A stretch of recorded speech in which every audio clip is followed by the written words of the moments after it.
बिस्मिल्लाहिर्रहमानिर्रहीम। अस्सलाम वालेकुम। चैप्टर नंबर 2 क्लास 9 चैप्टर का नाम लोगैरिथम है और लोगैरिथम असल में पावर का अपोजिट होता है और पावर आपने चैप्टर 1 में पढ़ी होगी। अगर नहीं पढ़ी तो आप जाके वीडियो देख सकते हैं, इससे प्रीवियस प्लेलिस्ट में आपको मिलेगी। चैप्टर नंबर 1 की टोटल वीडियोस में उसमें पावर का कॉन्सेप्ट समझाया गया है एक्सरसाइज 1.3 से पहले। अच्छा, लोगैरिथम क्या था? लोगैरिथम असल में कैलकुलेशन को इजी करने के लिए लाया गया 16वीं सेंचुरी में। उसमें क्या होता है कि भाई बड़ी बड़ी वैल्यूज़ थी, उनको मल्टीप्लाई करना, डिवाइड करना, उनका आंसर लाना, तो वो थोड़ा सा मुश्किल था। उसके लिए फिर लोगैरिथम को इंट्रोड्यूस करवाया। अच्छा, मैं आपको डेफिनेशन लिख देता हूँ। अच्छा, मैंने आपको ये बताया कि पावर जो है ना वो लोगैरिथम का क्या है? अपोजिट है। तो इसकी डेफिनेशन देखें। यहाँ पर हमने फाइंड करना है पावर किसी भी बेस पर, of any base, power of any base is called logarithm. किसी भी बेस पर हम किसी वैल्यू की पावर निकालने चाह रहे हैं तो वो क्या कहलाएगा? लोगैरिथम कहलाएगा। एग्जाम्पल के तौर पे देख लेते हैं कि अगर हम 10 के ऊपर पावर 3 लगाते हैं तो आंसर आता है 1000। ठीक है, 10 के ऊपर पावर 3 लगाएंगे तो आंसर क्या आ रहा है? 1000। 10 को 3 टाइम मल्टीप्लाई करवाएंगे तो 1000 आ जाएगा। अगर हम अपोजिट जाते हैं, यहाँ से गए तो ये एक्सपोनेंशियल कॉन्सेप्ट आ गया। थोड़ा सा यहाँ पर लिखते हैं, 10 के ऊपर पावर 3 का आंसर आ रहा है 1000। यहाँ से जा रहे हैं तो इसको हम कहते हैं पावर या एक्सपोनेंट। ठीक है, और अगर हम ये पता लगाना चाह रहे हैं कि 1000 किस 10 पर कितनी पावर लग कर आया, तो क्या बोला मैंने? दोबारा से देखें, दोबारा से सुने। 1000 कितनी 10 पर कितनी पावर लग कर आया, इसका मतलब मैं फाइंड करना चाह रहा हूं logarithm of 1000 in the base of 10th। Answer आएगा 3। आपको आसान सा हल बताता हूं। यहां पर मैं लिख देता हूं, ये आपने जाते हुए लोगैरिथम, इसलिए एक्सपोनेंट का अपोजिट जो है वो लोगैरिथम है। एक्सपोनेंट का अपोजिट क्या है? लोगैरिथम है। यहाँ से जाते हुए 10 के ऊपर पावर 3 लगाई, 1000 आ गया। वहाँ से आते हुए 1000 के 10 पर कितनी बेस पर 10th बेस है और कितनी पावर लगकर 1000 आया। ठीक है, तो आप अगर ये देखना चाहें तो आप लोगैरिथम लिखकर, कैलकुलेटर आपके पास होगा, लोगैरिथम लिखकर 1000 आगे लिखेंगे तो आंसर जो आएगा वो आपका अगर 3 आ रहा है तो मतलब ये कॉन्सेप्ट सही है कि 10 के ऊपर पावर 3 लगाने पर 1000 आया था और 1000 किस 10 पर कितनी पावर लगने पर आ रहा है, तो वो आपको पता चल जाएगा। ऑब्वियस है, इसका आंसर 3 आना चाहिए, तो ये आंसर 3 आएगा। ठीक है, तो इसका मतलब ये है कि बाज़ औक़ात टीचर बताते हैं कि पावर ऑफ हम 10 फाइंड करेंगे तो इसका मतलब लोगैरिथम है। पावर ऑफ 10 फाइंड करना भी लोगैरिथम है, देख लेते हैं। अच्छा, लोगैरिथम की 2 टाइप्स होती हैं। एक कहलाती है कॉमन लोगैरिथम। ठीक है जी, एक कहलाती है कॉमन लोगैरिथम और एक कहलाती है नेचुरल लोगैरिथम, जो कि आपके सिलेबस में नहीं है फ़िलहाल के लिए। 9th क्लास के सिलेबस में अभी नेचुरल लोगैरिथम नहीं है। कॉमन लोगैरिथम जो है वो पावर ऑफ 10 फाइंड करनी है। जैसे अभी हमने 1000 फाइंड किया कि हमें पता लगाना है 10 पर कितनी पावर लगकर 1000 बना है।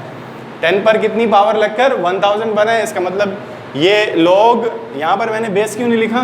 कॉमन में यहाँ पर बेस 10 ही होता है। अगर हमें बेस लिखना हो यहाँ पर हम बेस लिखते हैं। अगर कोई और बेस होता तो हम फाइंड करके बता देते, लिख के बता देते। मिसाल के तौर पर 2 के ऊपर पावर 3 लगाइए और आंसर 8 आ रहा है। 2 to the 4, 4 to the 8, ये तो एक्सपोनेंशियल फॉर्म है, एक्सपोनेंट है।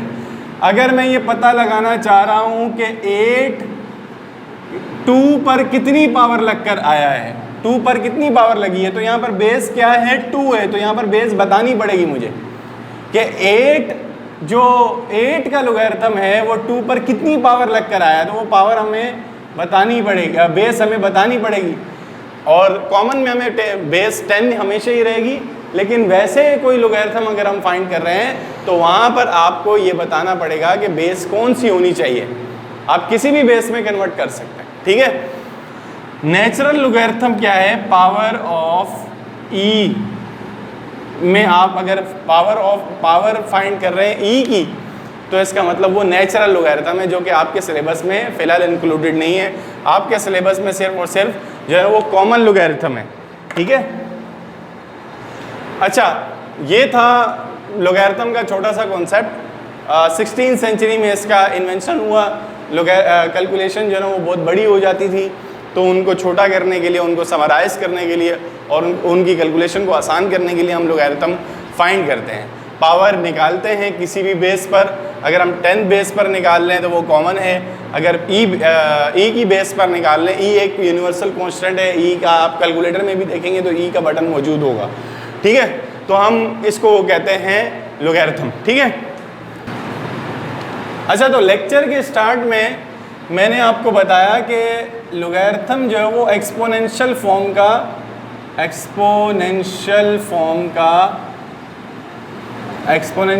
का क्या है, अपोजिट है।